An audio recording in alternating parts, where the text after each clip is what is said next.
Welcome to our channel. Today we how to identify undervalued stocks, complete guide step by step clearly.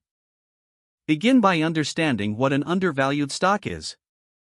An undervalued stock is one that is trading for less than its intrinsic value. Next, familiarize yourself with key financial metrics. These metrics include price-to-earnings ratio, price-to-book ratio, and free cash flow. Start with the price-to-earnings ratio, or PE ratio.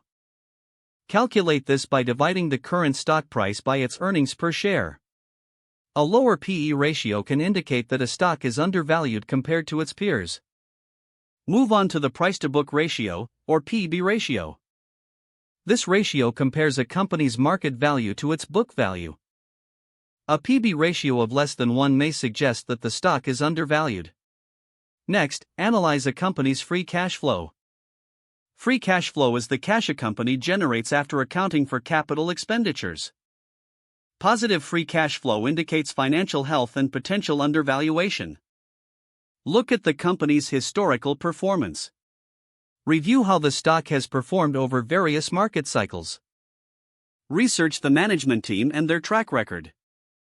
Strong management can drive future growth and may indicate an undervalued stock. Delve into sector and industry analysis. Understanding the overall health of the sector can help gauge whether a stock is undervalued. Now, compare the stock with its competitors.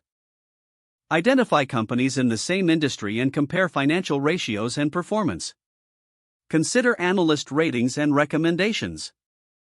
While not definitive, they can offer insights into market sentiment. Utilize tools and platforms for stock screening. Many financial websites offer screening tools that filter stocks based on various metrics. Perform a qualitative analysis as well. Consider factors like brand strength, market position, and competitive advantages. Review recent news and market conditions. Don't forget to like this video and subscribe to our channel for more step-by-step tech guides.